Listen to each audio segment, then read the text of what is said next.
17 saya bacakan ayat 9 dan 10. Betapa liciknya hati, lebih licik daripada segala sesuatu. Hatinya sudah membatu, siapakah yang dapat mengetahuinya? Aku Tuhan yang menyelidiki hati, yang menguji batin, untuk memberi balasan kepada setiap orang setimpal dengan tingkah langkahnya, setimpal dengan hasil perbuatannya. Amin. Itulah pembacaan nats kita di sini, dan ini bicara tentang hati. Ya, hati manusia, siapakah yang dapat mengetahuinya? Hati saya, saudara tidak mengetahui. Hati saudara, saya tidak mengetahui. Ya, kita hanya melihat yang di luar saja. Ya, kadang-kadang apa yang kita ucapkan berbeda dengan hati kita. Kadang-kadang apa yang tampak ya kelihatan berbeda dengan hati kita. Ada orang datang dengan semangat, yang mukanya yang berseri-seri, amin, haleluya, luar biasa, tapi hatinya hancur. Ya, ada duka yang mendalam disembunyikan, kita nggak tahu.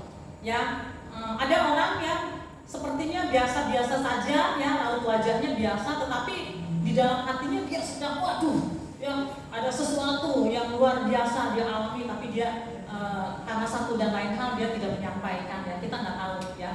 Demikian juga dengan perasaan-perasaan hati yang lain, ya, hati yang tulus, hati yang baik, hati yang jahat, ya, hati yang licik, kita nggak tahu. Ya, yang mengetahui adalah diri kita sendiri, dan tentu saja Tuhan yang mengetahuinya, ya.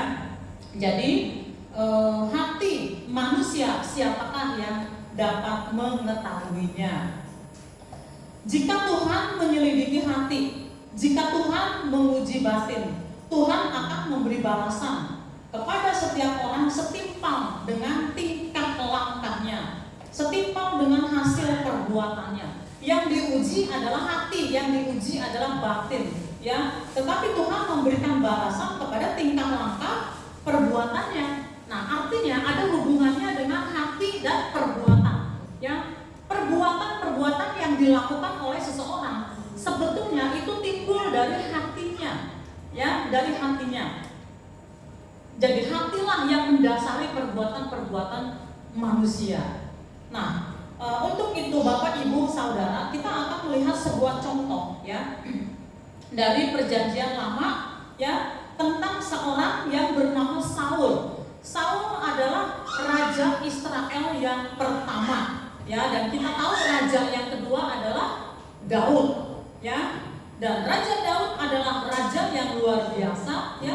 Dia sukses, ya, dia mengakhiri, ya, kehidupannya, mengakhiri pelayanannya, pekerjaannya, tugas dan tanggung jawabnya dengan baik, finishing well. Walaupun Daud tidak sempurna, ada hal-hal yang salah di dalam kehidupannya, tetapi dia orang yang mau merendahkan diri, rendah hati, dia mau bertobat, ya, hatinya tulus di hadapan Allah. Sementara kebalikannya Saul, yang Saul tidak mengakhiri kehidupannya dengan baik, ya, bahkan dia bunuh diri, ya.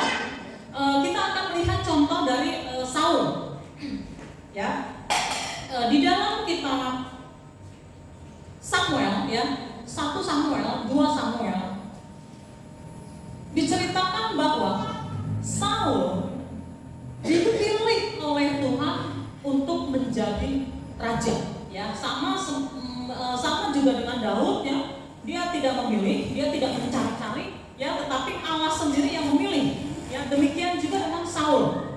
Saul menjadi raja karena dipilih oleh Allah, dan Saul menerima pengurapan yang luar biasa. Dia menerima kasih karunia yang besar dari Allah, ya. Di dalam 1 Samuel 9 ayatnya yang ke-16, ya, Samuel diperintahkan oleh Tuhan untuk mengurapi, ya, Saul. 1 Samuel 9 ayat 16. Besok kira-kira waktu ini aku akan menyuruh kepadamu seorang laki-laki dari tanah Benyamin. Engkau akan mengurapi dia menjadi raja atas umatku Israel, dan ia akan menyelamatkan umatku dari tangan orang Filistin. Sebab aku telah memperhatikan sengsara sengsara umatku itu, karena teriakannya telah sampai kepadaku. Ya, jadi Tuhan perintahkan Samuel untuk mengurapi Saul menjadi raja dan tidak memakai proses yang panjang. Ya, Daud memakai proses yang panjang. Ketika diurapi tidak langsung menjadi raja, ya, memakai proses yang panjang belasan tahun, 30 tahun barulah dia dilantik menjadi raja. Tetapi untuk Saul, ya, tidak memakai proses yang panjang, ya, tetapi begitu menerima pengurapan, dia menjadi raja dengan, ya, seizin daripada Tuhan, ya, dengan kehendak Tuhan. Lalu, ya, di ayat yang 24, dan Samuel berkata kepada seluruh bangsa itu, kamu lihatkah orang yang dipilih Tuhan itu? Sebab tidak ada seorang pun yang sama seperti dia di antara seluruh bangsa itu. Lalu bersoraklah seluruh bangsa itu demikian. Hidup raja. Ya, jadi begitu menerima pengurapan langsung, ya, tidak lama kemudian Saul menjadi raja atas Israel. Dia menerima pengurapan Roh Kudus, hatinya dirubahkan menjadi lain oleh Tuhan dan dia mengalami kemenangan, ya, di dalam pertempuran, ya, melawan musuh-musuh Israel dan dia menjadi raja. Awalnya, ya, Saul ini ketika dia menerima ya jabatan raja dan dia menjadi raja, awalnya dia baik.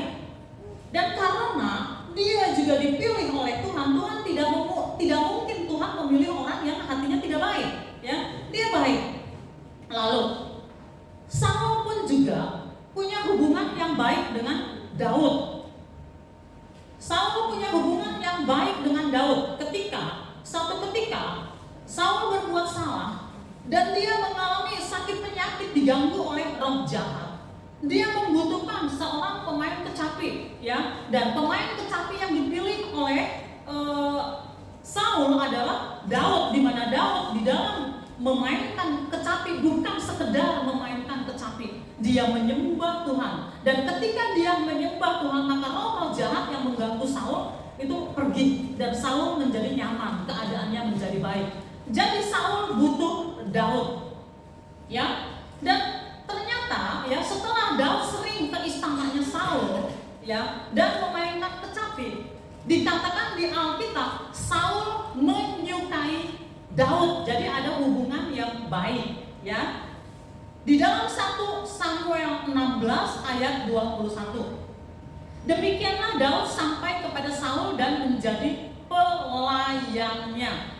Saul sangat mengasihinya dan ia menjadi pembawa senjatanya. Ya, jadi Saul menyukai Daud. Jadi mula-mula Daud dipanggil untuk memainkan kecapi, lalu kemudian tambah lagi tugasnya menjadi pembawa senjata, ya. Dan, ya, di ayat 22, sebab itu Saul menyuruh orang kepada Isai mengatakan, biarkanlah Daud tetap menjadi pelayanku, sebab aku suka kepadanya. Ya, jadi Isai adalah ayah atau bapak, ya, daripada Daud. Jadi Saul bilang sama orang, ya, bilangin kepada Isai, kepada bapak, kepada ayah dari Daud, biarkanlah Daud tetap menjadi pelayanku, sebab aku suka kepadanya. Jadi sekali lagi ada hubungan yang baik antara Saul dan Daud, ya.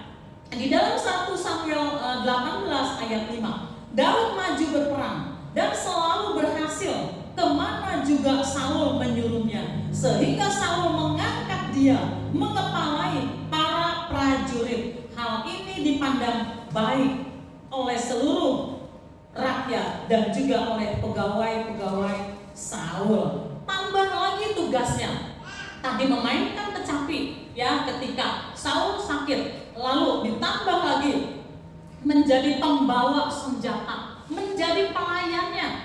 Ditambah lagi karena Daud ini kalau perang selalu menang, kalau perang selalu menang karena Tuhan menyertai Daud.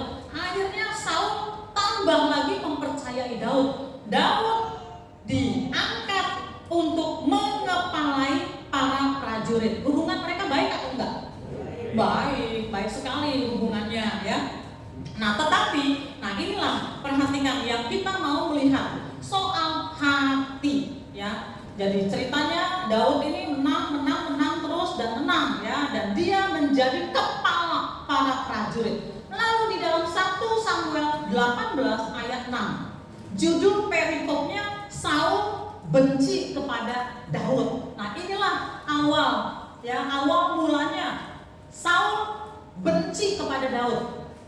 Dan setelah benci ya, kita pelajari ya, saudara pelajari, baca di rumah. Ya 1 Samuel 18 dan seterusnya, mulailah terjadi kebencian itu bertambah, memuncak dan selalu Saul ini mengejar Daud, berusaha untuk membunuh, dan Daud pergi, lari, menjauh, dia kabur, ya dikejar dan mulailah penderitaan dari Daud ya. Nah, Saul benci kepada Daud. Inilah mulanya, asal mulanya, dimulai dari hati ya.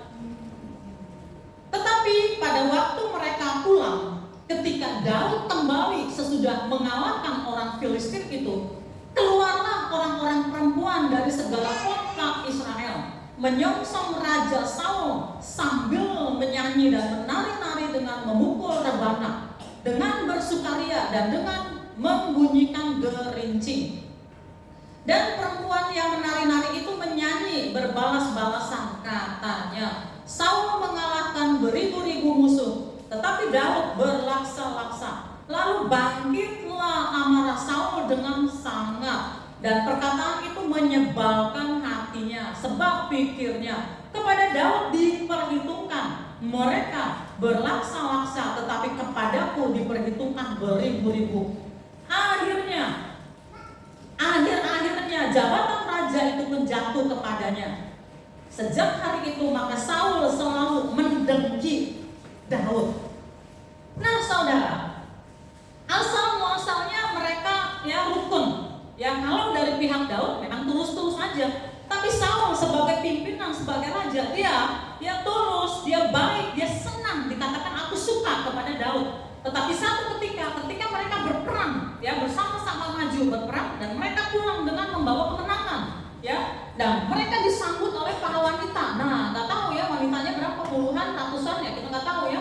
Lalu mereka Timur Tengah itu mereka pakai rebana mungkin ya, mereka nyanyi-nyanyi gitu ya. Lalu mereka bernyanyi-nyanyi dan dikatakan ya, menari-nari dengan memukul rebana, dengan bersukacita dan dengan membunyikan gerincing. Dan perempuan yang menari-nari itu menyanyi berbalas-balasan, katanya, Saul mengalahkan beribu-ribu musuh, tetapi Daud berlaksa-laksa. Satu laksa itu 10.000. Ya, jadi Saul mengalahkan ribuan, ya, entah berapa, entah 5.000, 10.000, 11.000, 12.000, ribuan musuh. Tetapi dikatakan oleh perempuan-perempuan ini, Daud ini berlaksa-laksa. Satu laksa itu 10.000, berarti 10.000, ya, kali 10, ya, kali 10 lagi, kali 10 bisa kebayang. Jadi artinya pujian dan sanjungan kepada Daud itu melebihi dari Saul. Padahal Saul itu raja.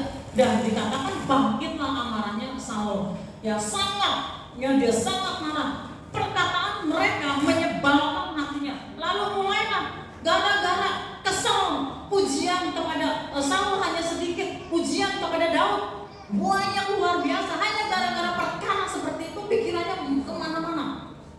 Jangan-jangan nanti dia jadi raja, jangan-jangan nanti jabatan raja jatuh kepada dia. Nah, mulai pikirannya macam-macam. Nah, inilah yang dikatakan betapa liciknya hati.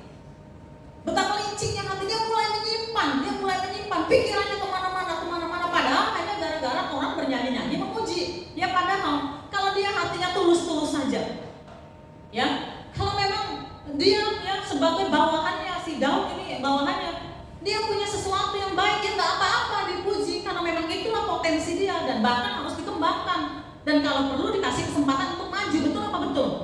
Seharusnya seperti itu, tetapi dia merasa takut dikalahkan. Ya akhirnya dia dengki, akhirnya pikiran-pikirannya kemana-mana. Dan di ayat-ayat selanjutnya mulailah upaya pembunuhan, rencana pembunuhan, dia nafsu, ya untuk membunuh si Daud ini, dikejar-kejar. Dan itulah ya masa-masa kesengsaraan dari Daud, ya sampai dia pernah ya pura-pura gila ya untuk menyembunyikan diri dan seterusnya ya. timbullah ya masalah demi masalah ya dalam kehidupan Daud gara-gara ya Saul yang iri dengki ya. Jadi Bapak Ibu Saudara ya, itulah yang saya mau sampaikan kepada kita. Di dalam kehidupan kita bisa menyembunyikan isi hati kita kepada manusia ya, tetapi di hadapan Allah tidak bisa disembunyikan ya. Dan hal-hal yang buruk kita simpan di dalam hati kita sembunyikan, satu ketika itu akan menjadi tindakan, akan terpancar kepada tindakan ya. Jadi akhirnya kalau kita tidak membereskan hati kita, tindakan kita satu ketika tindakan kita yang akan salah. Kita akan melakukan sesuatu yang salah. Mungkin bukan berupa pembunuhan mungkin, tetapi hal lain ya. Kalau pembunuhan fisik ya kejam, tetapi kan pembunuhan karakter juga jahat. Betul apa betul? Jahat sekali pembunuhan karakter atau hal-hal lain lah. Ya kita menutup kesempatan orang, ya kita menyikut orang, ya kita menendang orang ya dan seterusnya ya, dan bersaing-saingan. Bapak Ibu ya, sebagai anak-anak Tuhan, sebagai orang-orang percaya, mari kita pandai untuk menjaga hati kita. Ya, setiap hari kita diajak untuk masuk dalam saat teduh secara pribadi, berdoa secara pribadi, pembacaan perenungan firman Allah secara pribadi. Dan biarlah firman Allah mengoreksi hati kita. Ya, kalau kita menemukan ada bibit-bibit yang salah, ya, maka kita harus segera membasmi, mencabut bibit-bibit itu. Saudara, kita harus pandai untuk menjaga hati kita, membersihkan hati kita. Kadang-kadang yang namanya manusia pandai melihat kesalahan orang lain, tetapi sulit untuk melihat kejelekan atau kesalahan diri sendiri. Nah, kita tidak boleh seperti itu. Ya, sebagai manusia, ya kalau kita melihat kesalahan orang, ya kita akan ingat terus. Tetapi kalau kita melihat kebaikan orang, kita sering cepat lupa. Nah, kita tidak boleh menjadi orang yang seperti itu. Ya, di dalam kisah dua orang ini antara Saul dengan Daud, ya Saul dia tidak menjaga hatinya, ada bibit dengki. Seharusnya bibit dengki itu kalau dia sadar, ya dia selesaikan aja, dia mohon ampun kepada Tuhan, ya dia bersihkan hatinya, sudah selesai. Setiap orang bisa salah, tetapi Saul tidak mau, ya dia selalu tidak mau dikoreksi. Kalaupun dikoreksi dia menjawab-jawab. Itulah sifatnya dari Saul. Dia membiarkan iri dan dengki itu berkembang di dalam hatinya menjadi kebencian, dan kebencian itu berkembang menjadi tindakan upaya untuk membunuh. Ya, hanya saja karena Tuhan melindungi Daud, maka Daud ini ya terlepas ya dari rencana pembunuhannya. Ya, sebaliknya dengan Daud pandai untuk menjaga hatinya. Banyak orang yang menyakiti hatinya, bukan hanya Saul, ya banyak, bahkan juga anaknya sendiri Absalom. Ya, kalau kita baca kisah Daud ini luar biasa. Dia pernah dikejar-kejar oleh anaknya sendiri, sehingga begitu rupa dia lari dari istana, ya, melarikan diri sampai-sampai Alkitab mengatakan dia tidak pakai kasut, ya. Zaman sekarang nggak pakai sendal, nggak pakai sepatu, langsung kabur, ya, berlari. Kenapa? Karena upaya pembunuhan, ya, dari anaknya sendiri. Tetapi dia tidak membenci Saul. Dia tidak membenci anaknya, ya dia tidak membenci siapapun juga, ya yang berusaha untuk mencelakai dia. Ya, jadi Daud pandai untuk menjaga hatinya. Satu ketika Saul berbuat salah dan ditegur, Saul menjawab, dia tidak mau mengakui kesalahannya. Dia berbantah-bantah, dia mencari-cari alasan. Tetapi satu ketika Daud melakukan kesalahan, bahkan kesalahan yang sangat besar, yang sangat fatal, Daud tidak berbantah-bantah, dia tidak bikin alasan, dia tidak menyembunyikan diri, tetapi dia bertobat, dia duduk di dalam abu, dia mengatakan Tuhan, aku berdosa. Dia katakan Tuhan, aku berdosa. Dia berpuasa, dia bertabung, aku bersalah di hadapan-Mu Tuhan. Dia bertobat, dan Allah menerima pertobatannya. Pertobatan yang nyata, dan setelah dia bertobat dia tidak mengulangi lagi kesalahannya. Sehingga ya Alkitab menceritakan ya bagi Saul janji dan rencana Allah itu gagal di dalam Saul. Ya, tetapi di dalam Daud Allah mengokohkan janjinya. Allah menggenapi janjinya di dalam Saul. Di dalam Daud. Allah menggenapi janjinya di dalam Daud. Nah, ini saja yang saya sampaikan pada hari ini. Ya, dalam kehidupan kita, mari kita pandai menjaga hati kita. Mari kita belajar tulus di hadapan Allah. Dan nanti satu ketika kita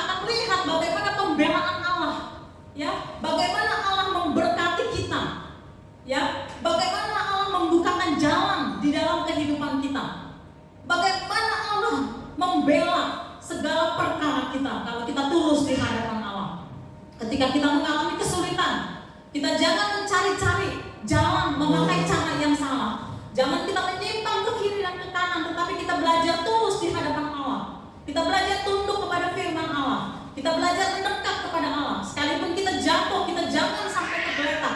Ya, ketika kita berbuat salah, kita mengakui di hadapan Allah. Ya, kita tidak menutupinya. Kita hidup di dalam pertobatan.